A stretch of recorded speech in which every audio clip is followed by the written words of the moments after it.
sweep by UKLC teams for against the up-and-coming teams. Things looking very, very good right now for Enclave, who are 1-0. An incredible performance coming out of Rengis's split pushing Fiora and out of Beely's Baron stealing Orianna. Yeah, and Bulldog, they performed so well in the team fights, but it just wasn't enough because Rengis just decided the game should be over right now, and thus it was. Rengis decides, teleports into the ward on the open Nexus. Nobody can get back in time. And honestly, with everything Rengis had done before, even if that Baron doesn't get stolen, you've got to feel like the continued split push pressure would have been pretty massive coming out of him. Maybe the game would have ended in the same sort of way, even if not at that exact moment. Massive credit to Beely, though. We were asking ourselves the question, why take the Blast Cone? Well, as the eagle-eyed amongst you spotted before we did, that is because he'd used his Unsealed Spellbook to swap over to Smite, and it was with that very Smite that he took that Baron right from underneath Bulldog's nose. We were looking at Rengis trying to end the game for the 100%. fourth time this game. So fifth time successful. We'll give him credit. He did manage to end the game, and even though things were going pretty terribly for the vast majority of the Enclave roster across the map, his constant pressure onto ego speed in the bottom lane is where he sort of cracked the base open, and there came a point where Ornn just couldn't fight back into it. But here's my question. If that Fiora's banned away, or if it's taken away from Rengis in this game, you just said it yourself, the rest of his team's slightly struggling across the map. Does that change things? Or is that purely because his team was struggling because they're finding themselves in a 5 versus 4 situation so often? I mean, it certainly could be. They did commit so much into trying to push down in the mid turret, and we had that sort of ARAM thing going on for a while. And it was just a huge stalemate until the first time around, Ego Speed drops the Ornn Horn and they get a clean 4 for 0. Then the second time around, Yike makes the play over the wall and they get another clean 4 for 0. But they start losing things in the bottom side, and it was just that steady little attrition that they had. It was purely just Rengis again.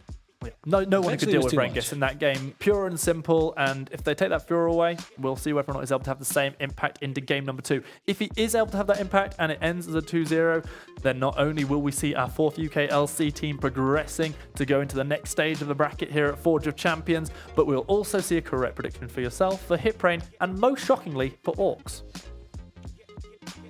That would be truly scary. I really don't think anyone's ready for that. No, I'm not sure, which is why I still have faith in the Bulldogs. Reverse sweep coming back, winning 2 on the trot, and being the first team to have progressed through on the qualifying spots to go and face off against M&M in the next stage. Yeah, it hasn't been looking so good for the contenders so far, so this is really their last chance to prove themselves as Bulldog. They've been a UKLC team before. Maybe that is that magical spark they need to just turn things around. And they've definitely proved that they can play to that high level, but it's just that irritating thorn in the side that's just always there. The split pushing, when it's played to the proper level, is so damn hard to deal with. It was pretty scary to watch, and I've for one been talking about how I feel like Fiora's going to get to a point where she needs to be almost perma-banned in terms of the changes that have been made. The lunge now affecting the turrets, and also the auto reset that you're as getting. Well is the huge one. The fact that you can crit towers and the Nexus. It's pretty ridiculous in my opinion, but it was used to great effect there. Personally, think we're going to see it banned away in game number 2, though I could very, very easily be wrong. But the question is, what about the rest of the team? You touched there on Yike for Bulldog, their jungler. I thought he had a really, really good performance. This is a guy who had 3 bans targeted towards him. The Kiana was taken away, which apparently he's really, really keen on playing, along with, I believe it was the Rek'Sai and one other jungler. Something else. So wasn't able to pick up any of maybe the top 3. Yeah, I think you could well be right there. Wasn't able to pick any maybe of his top 3. Still performed really, really well in the Gragas. Made some key highlight plays. I feel like Yike could be a big driving force for taking Bulldog Esports forward if they're to get more. Definitely could be one way. I mean, he did start off a couple of their successful fights, and Akabane wasn't able to really punish that lower clear speed that Gragas has now that he's received his nerfs on this patch. So Yike played it very well. Unfortunately, was not quite enough just to win every single team fight in the game when finally, a Baron gets stolen away, but there we go. With Enclave switching onto blue side, it makes perfect sense that Bulldog would take away the Fiora, and of course, there is the ban we're expecting. So far, Coach Wise, Traveller, and mid laner Beely are having a pretty good time against their old friend /foe, Ego Speed. Will Egospeed be able to bounce back? He really wants this this sort of opportunity to come and actually show what he can do. Having dropped out of the UKLC, he's here in Forge of Champions with a point to prove. Was unable to do it due to the sheer dominance of Rengis in the last game. See if he's got something different for us in this game. No change in the bans from Enclave. Bulldog mixing it up a little. Yeah, I'm interested to see whether Bulldog will commit this third ban into Raisins again. They put 2 of their first round bans into him in the previous game. Will it be worth doing that again now that you've taken the Fiora out as well? And the first pick was Syndra for Enclave. They did send that down into the bottom lane, and there we go, taking Yike again off one of his picks they definitely had a good performance on in the previous game. So this time leaving the Rek'Sai open, so maybe that's what we're going to see Yike opting towards, or something else that is in the pocket. Of course, the Lee Sin was picked up by Akabane, and that could even be something that Bulldog wants to go for. Let's see whether or not removing this Syndra from Kavo is the right option, because for me, even though there are a couple of really excellent Scat of the Week coming out of Kavo, I personally would have preferred to see a more traditional marksman for those team fights. Maybe we're going to see it in this game. Yeah, or maybe we're just going to see Garen Yuumi again. Oh man, please no. Following with the Yuumi nerfs, I'm not loving it. Maybe someone can, prove me wrong, but I'm not loving it. But again, the Syndra in the bottom lane, it was picked up, it had the tanky support. It did find some nice 3-man Scatter of the Weeks, but again, the damage just wasn't there, and part of that was the fact that it was a double magic damage composition, but really they just needed that sustained damage because Gould had a really good performance on the Xayah in the previous game, so taking that one away, they're going to look to try and replicate some of that success. But now Bulldog has the opportunity to take away the Rakan. That's a large part of the success as well whenever you have a Xayah locked in. Yeah, well, if you're looking for a traditional marksman, why not take away the one that the other team performed well on in the last game? Meanwhile, why not take away the jungler that the opposition performed relatively well on in the last game? Akabane was controlling all of the objectives up until the point where we got to a Baron, which needed to be stolen by Beely because he was already dead. Meanwhile, however, I'm expecting to see that Rakan get picked up here. If not, we're almost definitely going to be seeing Raisins playing it. It definitely makes sense for that to be the pickup here, but maybe Bulldog have something else in mind. But nope, looks like the Rakan will just be the response. So Raisins will be able to get his hands on, I believe was it the Thresh that was taken away in the first game? Yes, I believe so. So that could definitely be a lock-in. It's another one of those champions that is powerful into the Rakan for the similar reasons to the Nautilus. You can just flay him out of his engaged potential. But Akabane, he does play a lot of the more aggressive style junglers like the Kha'Zix. There was the Hover again, Rek'Sai we mentioned. Well, he's just going to tease us a little bit longer while he makes his decision, but it will be the Thresh for Raisins. Well, tease us, but at the same time, I'm sure please you, because you have sounded very, very good there. Saying, you know what, Raisins, he's getting his Thresh. It was banned away last time, and that's exactly what has happened. We're going to see some death sentences coming in for sure. We've got one more pick to come out of Enclave in this first stage of the draft. Exactly where it goes, well, I'm expecting it to be a jungler so that we don't see too many banned away. That's exactly what B locks in for Akabane. It's going to be Jarvan. Yeah, especially when Enclave have already committed 3 bans towards the jungle and Bulldog have locked theirs in. That's 4 of what you consider to be the kind of top level of junglers locked in, so you can't really afford to leave that any later. And it does still give you the opportunity to try and figure out what at least 4/5 of Bulldog's comp will be looking like before you decide on your solo lanes. So it's pretty standard, again, to go for the bot lane and the jungle duo. So whether Bulldog will decide to do the same thing, maybe looking something like the Kai'Sa here, That's exactly what it is going to be. Going back to the Jarvan, it's something that's had a lot of success through Forge of Champions so far. We saw it yesterday being played, I believe it was against the Steelers, and absolutely just dunking on people's faces with the Cataclysm. It was used earlier today in the games that we watched as Degree Sports fell to that one. So this could be a 3rd time lucky, as well as the previous 2 times being lucky, as Enclave look for that Jarvan again. They're playing it, they're going to have the Kai'Sa that they need to jump down on top of. Interesting target. It's obviously, something I only learned recently was that Featherstorm doesn't take you out of a Cataclysm, so that's not something you have to deal with. Obviously, there is the dash availability there for the Kai'Sa. She's going to be dashing in circles around a Cataclysm if she activates. Yeah, and also the awkward thing is because you have the Thresh box on top of it, if you dash through that, you're getting a huge slow on top of you. So if they're able to combine those 2 sort of engage tools and have the Jarvan and the Thresh go in simultaneously, it's not as safe as you might expect for really any of these champions, because all of them have a lot of mobility in their kit available to them. And again, it's the Akali ban, so they don't want Rengis on that champion, evidently. Well, yeah, I mean, that's well, they're banning it away from themselves. It is true. He definitely, in the previous installment of Rengis' Akali. He had the most impact when it came to the later team fights. It wasn't necessarily in the laning phase or a split push style. So maybe they've just got more split pushing for us. They banned away the Camille, he banned away the Kled. Camille is notoriously an annoying split pusher as well, and Kled can certainly be that. But things like the Yorick we've seen banned so often throughout this tournament so far, and that is still up and available. Someone said to me the other day, with Fiora in her current state, Yorick is no longer a champion because everything that Yorick does, Fiora does it better. Yeah.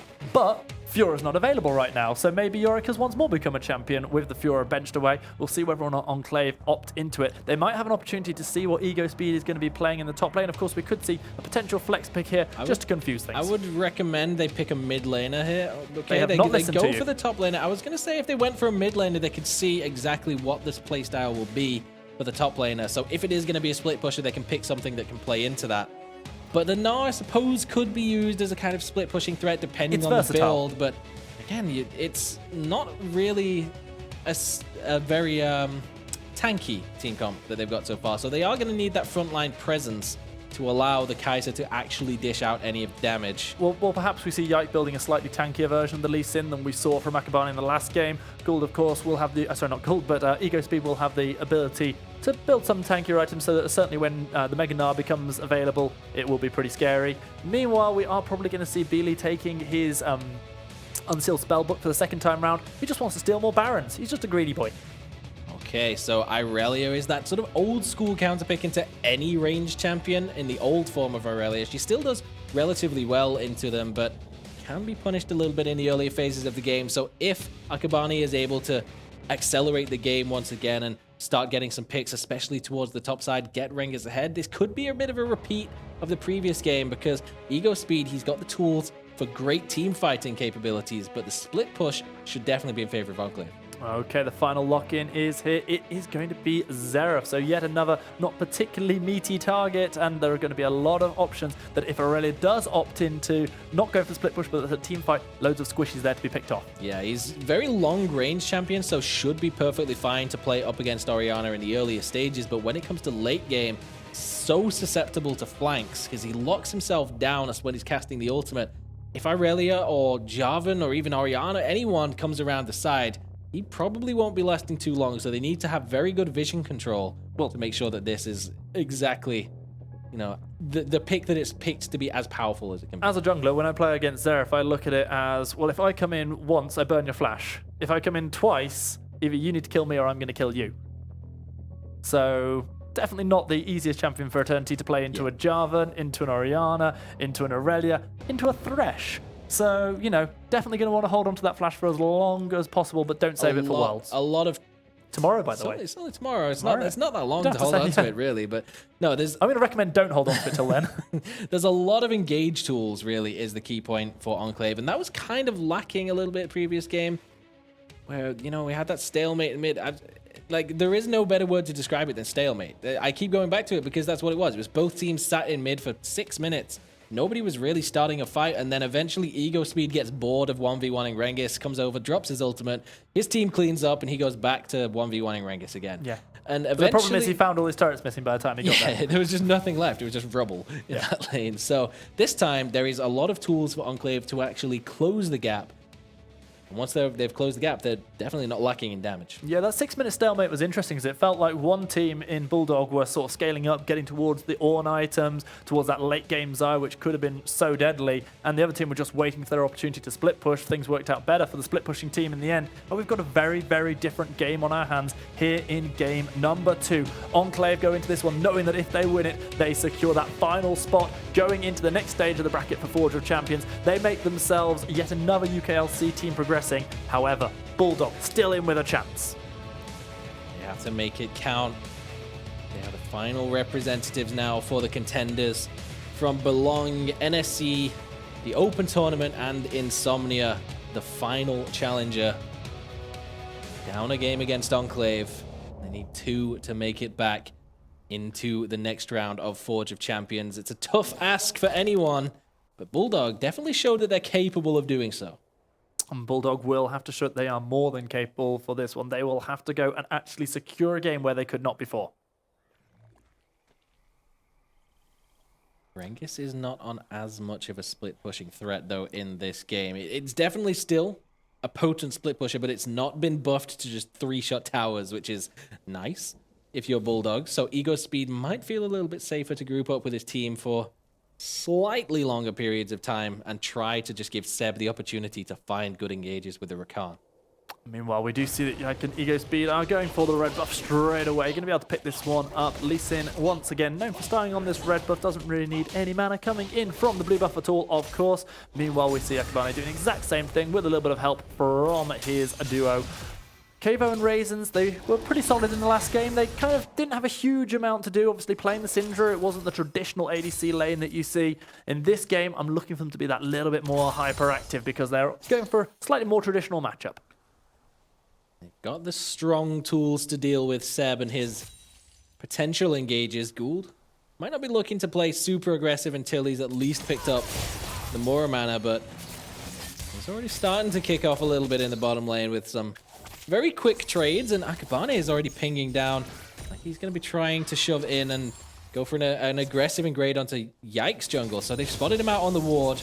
But really, there's nothing the Bulldog bot lane can do about this. They've been shoved into their tower.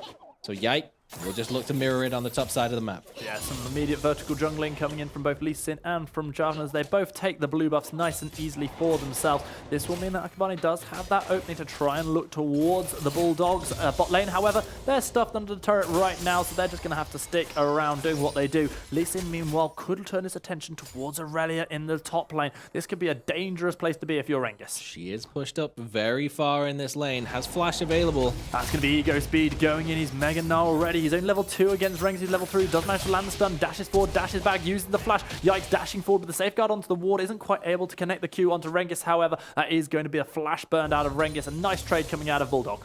Might just go straight back in if he gets the cooldowns back up in time. That is going to be a connection. However, nice channel by Rengis is going to keep himself alive. Meanwhile, Akabane looking to come forward. Yike does not get any cooldowns. He's going to find the flag and drag on top of his head. Flashes himself away. He's going to safeguard himself onto Ego Speed, trying to keep alive the jungler. Ego Speed doing all that he can. Meanwhile, a fresh hook. He's going to land. The death sentence connects. The flay is there as well. Gould got good damage, however, and that is going to be Kavo, who's burning down from, Raisin's burning down from the ignite. Gould also has an ignite on top of his head. Has not got the heal available because he opted into the teleport. So many low health bars here in the bot lane, and the first blood of the game is going to come through for Kavo because that is going to be Gold flashing away. Too little, too late. Death was secured, and that is going to be Enclave with a nice 1,000 gold lead on the back of all of these fights. It's not even 4 minutes into the game. What is this scrappy style? Everyone's just whacking each other. They saw that 6-minute stalemate in the last game and went, we're not going to give Saga another of those. He didn't enjoy that. Much appreciated, my guys. Especially you, Gould, taking one for the team, being the first death of the game. Just that one auto attack, couldn't flash away from it. It had already gone through. It was Thresh. No projectile needed. Takes them down under the tower, burns the teleport very early on as well. And it's a full set of boots picked up for Kevo. Bit more safety now to dodge out of the skill shots and the Rakan engages too. Yeah, Yike clearly not happy there that he'd lost out in that earlier duel, not quite able to secure the kill onto Rengis. He was so very near to picking up first blood. He does, however, manage to take away that scuttle grab, putting some vision down. Akabane with that early sweeper already getting a solid vision score down. This is what we like to see out of our junglers. Just make sure that you at least have the safe paths. He went in and placed a ward early on and then immediately went back, swapped to the red ones, who was clearing out wards to go for the potential vertical jungling. Yikes here as well. That's the flash, that's the play. Gould caught out, doesn't have the flash available, and Akabane manages to get the kill onto Seb. Yike now having to run himself out of trouble as quickly as possible. Gold is so very much slower. Gets caught out, gets flayed. Akabane was so low but doesn't go down. Instead, another kill for Kavo. He's now 2-0. Make that 2-0-1 because he gets an assist for his troubles as well. Oh man. Yike was there for the counter gank, but Akabane gets in first with the flash extension of the lantern range from Raisins. Yeah, it feels like Yike was just there for a gank himself, maybe not aware that Akabane was there, completely caught out when the 3 versus 3 became apparent, and that was the sort of the signal immediately for Yike and the rest of his team to try and disengage. Unfortunately, they had to give up 2 kills to do that. Seb went down without even burning his flash as well. That's how quickly that all happened. Ego Speed with a nice wallop, now jumping away, does have a decent bit of his health back, having gone into Mega Gnar form. Rengis doing a good job, however, of CSing here in the top lane, does not have the flash available to himself. Ego Speed isn't going to quite get stunned. The safeguard is available for Yike. The Ego Speed who has the flash away. Yike does manage to get the first kill that Bulldog are going to get in this game. Ego Speed returns to his farming. Yike gets a kill. Yeah, Yike was trying to go the long way around and then realized, hold on, my top lane is like actually dying here, so he had to go back around, but it's enough. Rengis steps a little bit too far forwards, trying to find the solo kills, doesn't have flash to get himself out of that situation, and isn't level 6 to secure the kill on Ego Speed, so it'll be enough. That's exactly what Bulldog needed right then, though. They needed to stem the bleeding that was going down all across the map. Meanwhile, we do see yet another root landing onto Gould. Yet another death sentence landing onto Seb. The flay is good as well. Seb dashes himself away. So many trades going in favor of Enclave in the bot lane. You can see why this was banned away in game number 1. Raisins has been pretty much on point with the crowd control on Thresh so far, picking himself up. 3 assists. 100% kill participation has happened in the bottom lane so far in this game. It's about a 1,000 gold lead. I'm expecting a pretty big chunk of that to be on Kevin. Meanwhile, Ego Speed about to hit Mega Gnar very, very shortly. We do see Vanguard's Edge is available now for Rengis on the Aurelia. We do see the Gnar is available for Ego Speed. But meanwhile, the Ocean Dragon has been started up by Akabane. He's got Raisins and Enclave for company. This is going to be so easily secured for Enclave. They've been all over the objectives in this game. Like that, Akabane, knowing that he can do it to accelerate the game. He's been really good with the Drake control in this series. Yet another Ocean Drake to his repertoire. Just picked up nice and easy. Again, his bot lane had the shove in, so it was an easy rotation over. No real threat of a collapse. Oh, they're threatening to actually try and steal away Yike's buffs. He's not level 6, so he can't really counter this. Yeah, he can't even get close as we see the buff is stolen away, donated to Oriana Beely. That was well and truly deserved, considering the steal that we saw in the last game from the mid laner.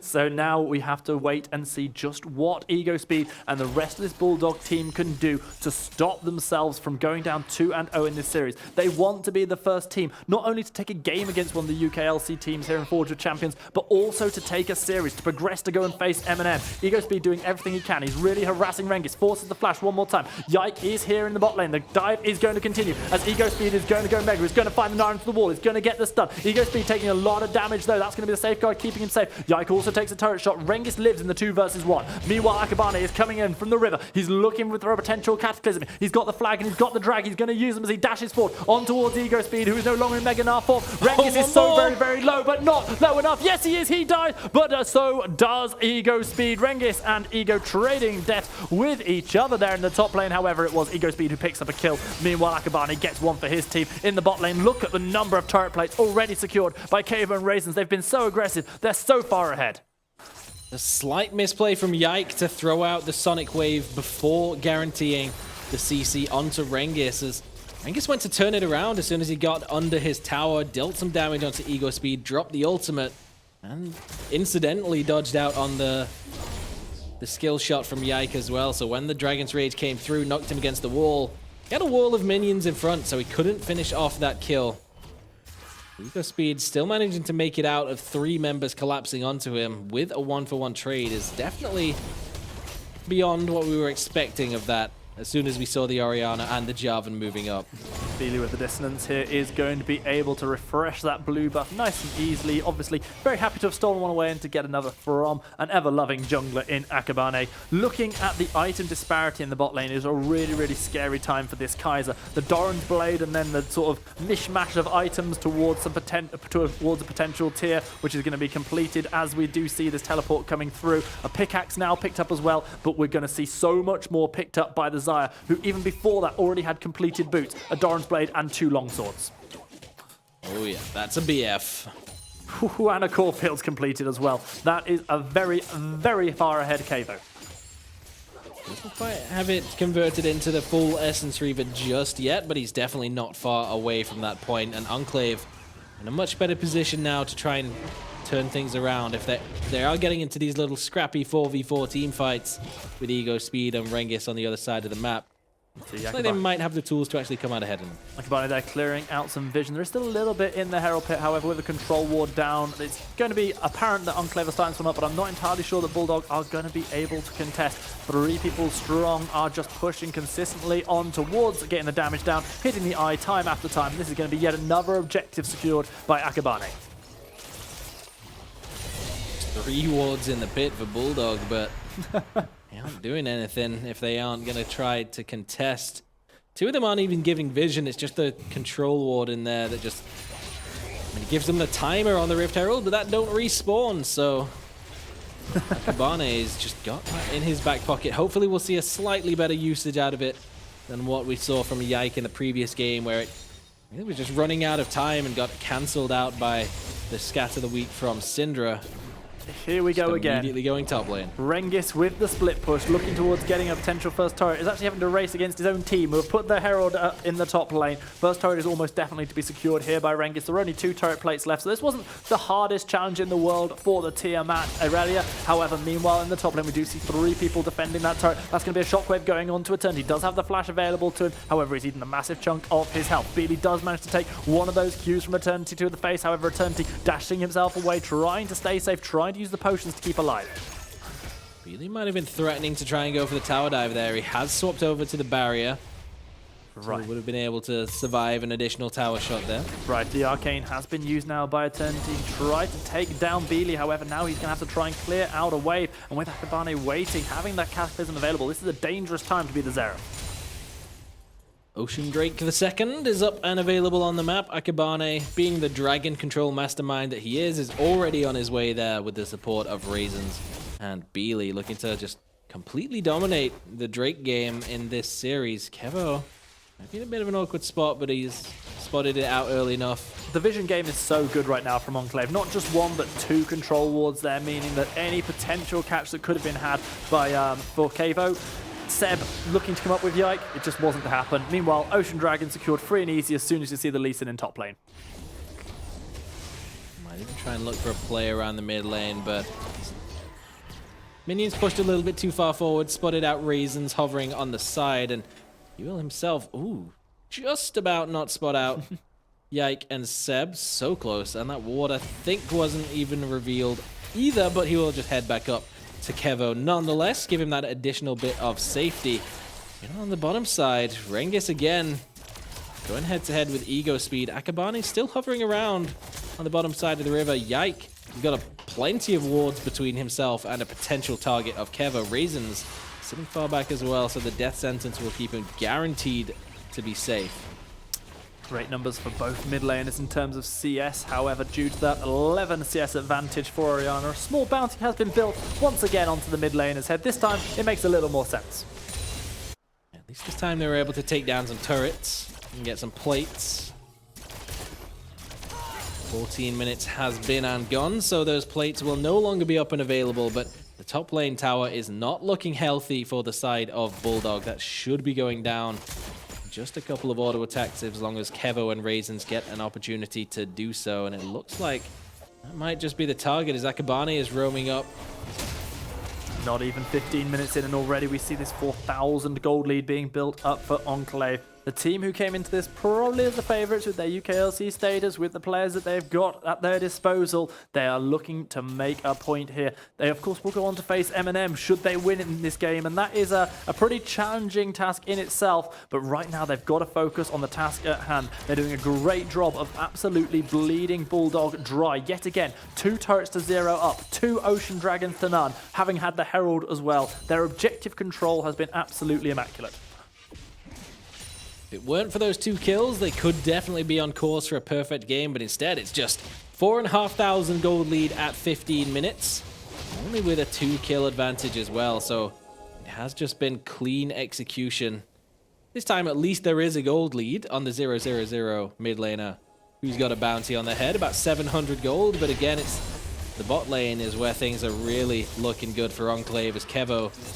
This game on the more traditional AD carry, the Xayah, really looking nice. good wave clear is coming out of Eternity, which is managing to keep this turret safe. Now we've got a potential 4 versus 5 brewing as Ego Speed manages to land a stun onto 2. Akabane using the stopwatch, keeping himself alive. Kavo throwing those arrows down. The lantern's put down. It is enough to get Akabane to safety. Meanwhile, Ego Speed having to flash the wall, having already seen his support die, is going to see Ego Speed die as well. 2 kills for Kavo, no kills for Bulldog. Here comes Rengis. He's thrown down the Vanguard's edge, taking turret shots, but we can see Death Sentence landing onto Yike. Raisins doesn't follow this one up, and that's going to be 2 kills picked up for Enclave. Despite the initiation coming in from Bulldog, in the end, despite the massive Gnar, it's once again Enclave who come on top, and they look to get yet another turret. Ghoul just inadvertently saves Eternity's life by blocking out that Vanguard's edge from Rengis. Would have been enough for him to just dive under the tower and try and finish off the Xerath, but wasn't quite able to get the range on that ultimate ability. But again, it's whenever we get into these little 4 versus 4s in the mid lane, it always seems to be Ego Speed that's getting the fight started off. And this time, it looked as though maybe things were going a little bit better, but Kevo flashing over the wall. The shockwave from Beely was well placed onto 2 as well. Now Enclave seem to be getting the advantage in these little skirmishes. Don't even need Rengis to be split pushing in the side lane to have the win condition for this game. As long as you're winning the fights, taking towers down afterwards. And winning fights is something they are doing. Every time we saw those 4 versus 4s or even 4 versus 5s breaking out, Bulldog were picking up maybe 4 kills or 5, even, you know, actually no, 4 kills was the most they ever got, but they were doing it regularly. This time, despite the engage, despite an excellent Gnar, not even able to get a single kill credit there. Eternity's got good wave clear on the Xerath, but his damage in the fights just isn't quite there yet. It's a story that we've said a lot of times for a lot of mid laners. If they just had a couple more items, but we're not even 20 minutes into the game, so to say that he doesn't have 2 items yet isn't calling him behind. It's just about where you'd expect him to be, but these fights are just so explosive and happen so quickly. And Kavo having 4 of these kills is now getting closer and closer to the Infinity Edge to go on top of the Essence Reaver. You compare this to Kaiser, who I don't believe has even managed to complete a single upgrade just yet. Definitely things looking more positive of Enclave. Yet again, we're going to see Ocean Dragons mixed together into a nice little cocktail with the Mountains. And it is going to be an immediate pickup as Akabane throws his flag down, drags straight in there, doesn't even get knocked up by the Mountain Dragon, and an immediate take. This is going to be trouble for Bulldog, because if you thought that objectives were going down quickly before, they'll go down even quicker now. And with the Baron up in a minute and a half, that could be Enclave's next thought.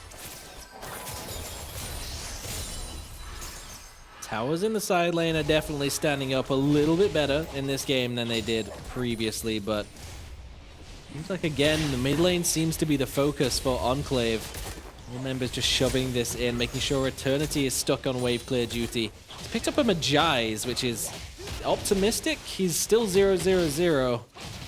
He hasn't felt particularly threatened in these fights, so if things are able to start swinging slightly in Bulldog's favor, if Ego Speed can find the engages, if Gould gets his items and starts picking up some actual kills, then it could definitely be worthwhile as a pickup, but the moment hasn't arrived just yet. It feels like Magi's is one of those items that you buy in one of 2 situations. You're either getting an absurd number of kills, definitely not the case for Eternity, or you feel super safe and like you're never going to die in fights. That's why you always see it on things like the Janna. In this case, Eternity, is this far into the game and is one of only 2 people on his team who is deathless. If he's able to start adding some kills on top of it, now he's got that Ludens completed, maybe as a cheap item pickup goes, it'll make a bit of sense as he gets the stacks, gets the extra AP. Problem is, those kills have got to start arriving, and it has been a fair number of minutes since Bulldog had their last.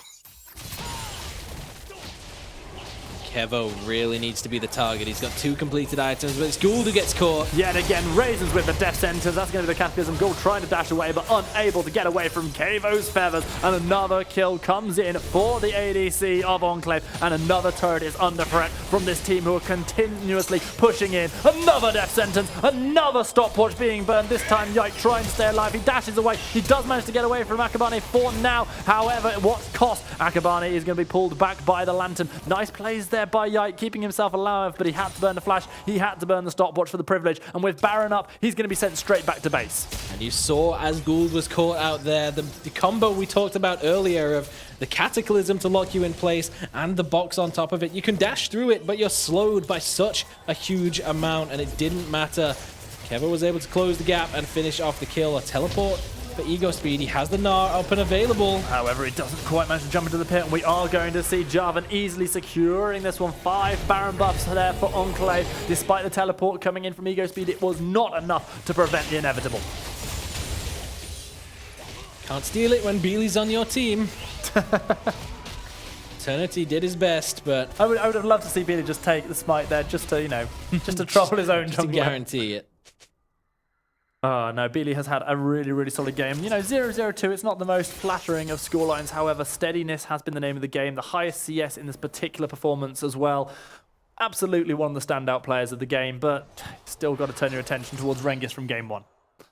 Yeah, I mean, game 1 was the Rengis show. This time he's been a little bit quieter. 0, 2, and 1 for himself. A bit of a CS lead over Ego Speed, but he has been getting involved in the team fights, and that is definitely a large part of why Enclave is coming out ahead in these in comparison to game 1, where it was just straight up 4v5s or 4v4s sometimes. But Rengis was just in the side lanes, ending the game. Oh, yike. Raisin Almost got spotted out. Just spotted him there with the Oracle. However, I think that all of a sudden Yike knew he was in a little bit of trouble, stepped himself away. It's a slightly dangerous recall position. The Lee Sin does manage to survive this time. Still deathless in this game. Will need to continue that streak while picking up some kills and some assists for his team if he's to change things around. Of course, with this Baron buff, we are seeing Beely and Akabane just pushing towards these turrets, already securing themselves one inner turret as Aurelia continues to split push in the top lane. Does have the teleport available. Ego Speed does not anymore. Waiting for an opportunity now for Enclave. Find that engage once again. The ultimates are up and available. The Baron buff is being utilized in all 3 lanes. It's just a bit of a dance now, back and forth. There's no turrets left outside of the base in the bottom lane, so it's Beely's job to deal with that. And they're just going to brute force their way onto this mid-inner turret. Getting taken pretty low.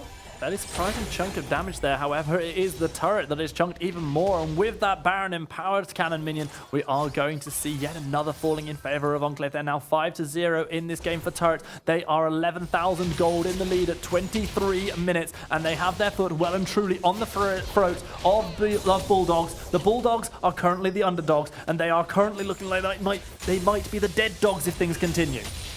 That's a sad thought. It's a really sad thought. Well, Akabane is just, you know, oh, it's dragon time, boys.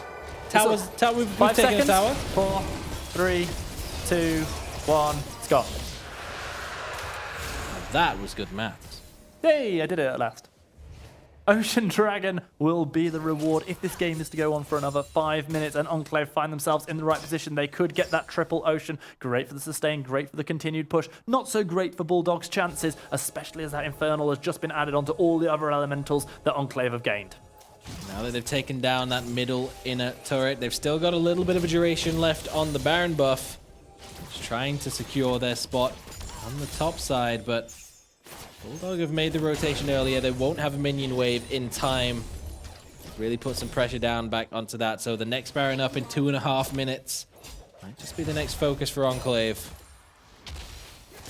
So just a slight slowing down now. That Baron empowered recall being used. We see Zyra and Thresh return to base, picking up their items. That's now a rapid fire cannon on top of the Infinity Edge, on top of the Essence Reaver. That is a scary old 5-0-1 Zyra.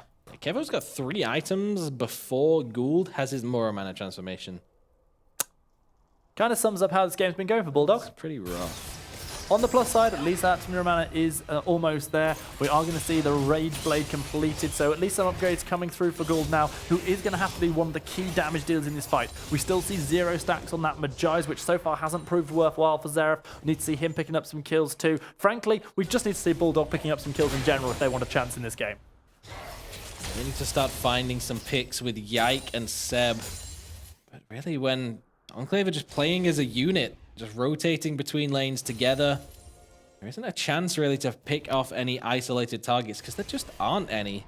And then the problem is there's all these squishy players for Bulldog, none of whom are particularly fed, who are all going up against people who are more fed than them without any real tank backup unless Ego Speed is present with the Mega Gnar. It's a 500 bounty on a 0-0 Orianna.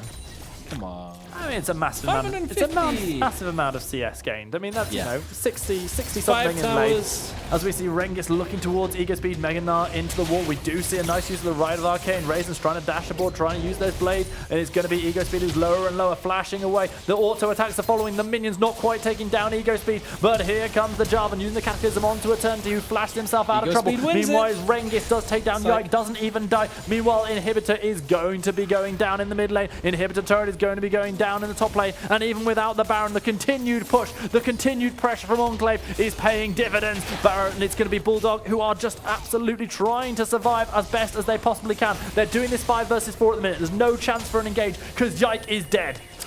Yep. Rengis doing his split pushing duty once again, gets right of the Arcane from Eternity, but as soon as Xerath isn't on full wave clear duty and tries to actually pick up a kill in a side lane, that is the go time for Enclave, just to shove in mid lane, take down the inhib, and then just rotate over towards the bottom side where Yike is desperately trying his best to 1v1 the Irelia, who's 3 levels above him, and it goes about as well as you'd expect. 8 kills versus 2 in favor of Enclave. I don't believe that Bulldog have had a kill for over 20 minutes as things currently stand. Seb trying to get a bit of vision here around the Baron, but with that control ward in place, surely Enclave will just turn their attention straight towards the big purple worm and rip out its heart. Does it have a heart? Got a grey heart. Hey. That's going to be another death sentence landing again. Well, that's going to be Yike just removed from the fight. Teleport comes in and it's going to be Rengis who's just going to zone away the rest of Bulldog as we see this Baron going down just as quickly as it arrived onto the rift. Kavo is there throwing feathers down for days. Rengis and Beely with the zone. Beely change to smite. Steal it. Oh. What a letdown. We only get to see Steely once a day, so regular Beely it will be on wave clear duty now in the top lane, prepping this wave to shove in with their freshly picked up second Baron buff of the game. And now that top lane turret that Bulldog was so adamant on defending earlier on will not last any longer. Now they're looking to push in for that final inhibitor of the game. Bulldog dealing with super minions in 2 waves already. Rengis continuing the split push in the bot lane. The 4-man death squad of Enclave is here in the top lane, taking down that final inhibitor turret. Immediately turn their attention towards this inhibitor. This could be the end of the game unless Seb can make the most heroic of plays. Right of the Arcane is going to go on top of Beely, but unfortunately he uses that stopwatch, or fortunately for him, as the rest of his team absolutely rip apart Bulldogs, and that is going to be 3 quick kills. Ego Speed doing all he can. He's only just gone Mega. He's not even got the opportunity to jump. He's not even got the opportunity to use his Mega Gnar into the fountain. It's going to be Ego Speed whose hopes are dashed. He is killed off by Rengis, who has been absolutely dominant in this series, as have the rest of the Enclave team. They are going to progress into the next round of the Forge of Champions. There's a 13-2 in terms of the scores, 11-0 in terms of towers. Enclave looking so much nicer in that game when they aren't losing every single scrappy fight around the mid lane. When they start picking up those kills, they close them out, and they close them out very cleanly. A nice set of numbers you gave us, and while I've had some questionable maths throughout this cast, I can tell you one thing for definite. 8-0 is the number of games won by UKLC teams up against the Young Pretenders, and eventually they were proven to be just that. They were not able to hang with the big boys, and the UKLC teams come in strong, which isn't just good for them as they progress through the Forge of Champions, but it's got to be a big boost as they go towards the promotion tournament. Especially teams that didn't have the greatest performance in the UKLC season, just to come in and just to absolutely dominate in all regards across the entire tournament has got to, get them feeling good about all these roster moves that they've made. Yeah, commiserations there to Bulldog and to Degree Sports before them, who unfortunately fell at these first hurdles that were presented to them. But congratulations to the 2 UKLC teams that are, of course, Envision and Enclave, who progress into the next round of the bracket. And we have an opportunity to see who they are going to be facing. I know that we're going to see Envision going up against Phelan, our, heroes from the Gauntlet. However, I'm just trying to remember, who was it that we're now going to see Enclave facing? Could they facing? possibly be facing against the greatest team the UK League of Legends team Who's that? has ever seen? It's Eminem, boys. Eminem. Round number 2 versus Eminem. Enclave. Woo! We don't need this anymore. Yeah, you've got a shirt that talks about the next round of opponents. I've got a shirt that talks about some of the players we saw losing today. But yeah, I don't know, big yikes. Man. Actually, Yeah, more me in solo queue. I'm not going to lie to you. But the important thing is that we now can check out that bracket, see the matchups. I know that we've got Demise against Diabolus, which is Hell Clasico yet again. I know third, fourth, and potentially fifth installment of Hell Clasico. We've got ourselves Envision going up against Phelan. We've got Eminem, who are now going to take Enclave, who looked so good in that last game. And we've got Barrage with like the non-retirement home draw. edition, and they're going up against Excel. That's rough, man. That is a real big ask for them. At the back of that game, though, I mean, we're going to find out our official MVP in a moment. We talked about how good Rengis was in Game 1. We talked about Beely's steal. We talked about how fed Kavo was and how good the death sentences were from Raisins. But you know what? Akabane in the jungle, for me, he was absolutely instrumental. He was all over those Drakes. Oh my word, so much. I think they lost one objective in terms of the entire game. And I admit that Akabane didn't get the Baron. They gave up a Rift Herald? They gave up a Rift Herald, which didn't even get used because it got cancelled. Anything with it. So it was very much dominant in terms of the actual objective control in the jungles. Yeah. The playstyle, the pathing did leave a little bit to be desired, and it allowed Yike to have some options throughout the game, but all in all, when it came down to the objectives, it was all in Enclave's favor. Alrighty, well, I've been told that the bracket is now ready and updated for us to have a little look at. Here are all the teams in their glory. You know who they're going up against. Excel UK will face Barrage. Demise will go up against Diabolus in the Hell Clasico. Phelan Gaming, the heroes of the gauntlet, will go up against Envision Esports, the slayers of Degree Sports today. And M&M Gaming find themselves against the mighty Enclave Gaming, who have just shown that all 5 of their members work together so beautifully and perform brilliantly in their own rights to form a very coherent team. And they're gonna need to, because they got Eminem and they're totally doomed. Speaking of doomed, my prediction was doomed in that game. I had faith in Ego Speed. We got one right, boys. My friendo let me down. Good job, Orcs. Well done to Orcs, who has sort of broken his curse in terms of what he's been saying here in this studio, for the studio. He got this one right. I got this one wrong. It happens. You got this one right. We'll go with the Degree Sports approach and say, you know what? We'll get them next time. We'll get them next time, and that next time for them will be in the play-ins, trying to get themselves through to the promotions. I have had the official announcement of who the MVP was, and taking the unsealed spellbook, jumping into the Baron Pit and stealing it with Smite is enough to find a Beely as the MVP for Enclave Gaming. The KDA of 4.5 perhaps doesn't sound that stellar, but he died few times, if at all. It's not a 30 KDA, but his impact in the fights was definitely noticeable. Even in the first game, where they were struggling a little bit in the skirmishes around the mid lane, the shockwaves were just buying some time for Rengis to, do his thing in game number 1, and then in game number 2, it's Beely, man. Yeah, I believe he was deathless in game number 2. Yeah, a real great performance. 0-0-2 with like a 600 gold bounty speaks for itself. It really does. Great CSing, great Baron stealing, great performance all round from Enclave and their mid laner, Beely, who will have been glad to get that one up against his constant Twitter foe in Ego Speed. Everyone loves that, man. If someone's like smack talking you on Twitter, you smack them in game, it feels really good. That's the bit I struggle with. Yeah. That's why we're here. We don't do the smack talking stuff. We just... Yeah. Well, that's what I was saying to Orcs last time. He can't do the smacking in game anymore, so he has to do it on here. So we have got the opportunity to bring you an interview with one of the players from that last game, I believe. So coming in is the master of the death sentence himself. It is Support Raisins. Man, the guy in that bottom lane, he had all the bands focused towards him, and he's back on your screen. Raisins, welcome to Forge of Champions, man. How does round 1 feel to have 2-0'd? It feels pretty good. I think game 1, I kind of did my best to lose, so thank you to my team for carrying. Like, I just wanted to see how hard Rengis could carry, and also Beely, but yeah, I mean, it feels pretty good to 2-0. Yeah, you had the Thresh banned away from you in game 1. Did you feel a lot more comfortable going into game 2? I definitely felt like this matchup was... I saw the way they played game 1, and they were basically just never contesting the waves, so I felt pretty confident picking any aggressive champ, and just, they didn't really try, and I think it's because of lack of experience playing together, but we got to do whatever we wanted in the second game, so I was happy on the Thresh, yeah, felt good. So your opinion on the Syndra in the bottom lane, it didn't really work out in terms of the actual results of the fights, but in the laning phase, it looked really good. What's your take on that, and how strong you feel it is? I think Syndra is just like the #1 flex pick right now, but yeah, I mean, laning phase, you saw it's pretty strong and pretty oppressive. apart from the level 1, which you have to respect a little bit against Irakan, mid game, yeah, we just got caught like repeatedly over and over. So I don't think we actually got to show how far ahead we were, because we ended up kind of gifting them free team fights. But in lane, it's like a really powerful pick. I just wish we didn't run it down a bit. So, Raisins, the last time I had the opportunity to cast you was on the Insomnia 64 Grand Final, where you fell a little short. Today, you looked really, really good, but you're going up against these bad boys, not Rick, against Eminem. I'll fight him if you want. Against Eminem in the next round. How are you feeling going into that one? What's the team morale like? I think like Akaban's been a really good addition to the team. Like he's actually really individually like talented as a player.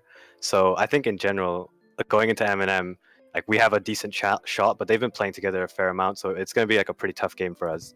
But if we play like game 2 and less like game 1, I think we can definitely 2-0 them. But yeah, we just need to clean up some rough edges. We've only had about a week to play with this roster, so we'll see. Yeah, that seems to be a pretty common theme, as a lot of these rosters have been put together following the UKLC split coming to an end. So is there anyone that you think, from what you've seen so far this week, that is a massive upgrade to what they had in UKLC? Any particular roster that stands out? Oh, that's a tough question. I'm really curious to see if Phelan is holding like all of their players. So, because I think they could potentially, like, some of their players played so well that they might have bailed onto better teams, or I'm not sure what's happening there. But as for the teams that we know rosters of, I don't think so. I think across the board, every team has looked a bit rusty because we're making changes. So that's to be expected, I guess. But yeah, hopefully like in a week's time, it'll be better.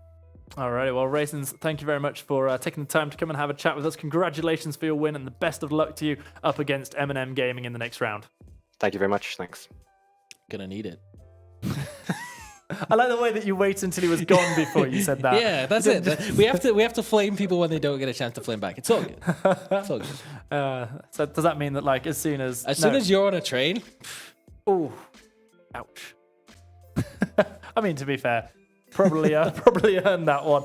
We have had some incredible games today, and I've seen already that there's been some cool interactions on Twitter using that hashtag Forge of Champions. But if there are things that you want to say about what you've been seeing, then get on at LVPUKLOL. Share your thoughts, get that hashtag Forge of Champions in there, interact with myself and Saga and anybody else that you want to, you know, call. I was a bit late. Call Ego Speed out on, you know, not picking up the win that he so much desired, despite the fact I'm sure he was out there, you know, wearing his Prince crown on top of his headset. For sure. Don't forget that if you want to watch any of the games from today or from yesterday or from previous times in UKLC or Forge of Champions, the opportunity is there on our YouTube, which is also LVPUKLOL. Yeah, we've had some great games that are going to be going up there, and yesterday's games are definitely worth a rewatch. So if you haven't already, or if you love having heart attacks, just go back, watch the Diabolus series from yesterday. You're not gonna feel like you missed out.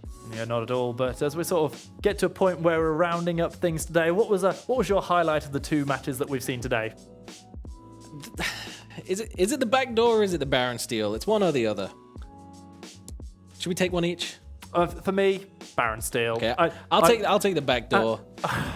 That teleport onto the ward, like nobody cleared it. So frustrating, man. So Fiora's the worst. I was a big fan of that blast cone being taken in. I mean, as a jungler, hate to see things stolen away, but I'll tell you what, it's an even more upsetting way to see it stolen away by an Orianna. Admittedly by a smite rather than just the shockwave, but even so, wonderful play coming out of Belia. Big part of why he earned that MVP performance. Absolutely deserved. Very much so.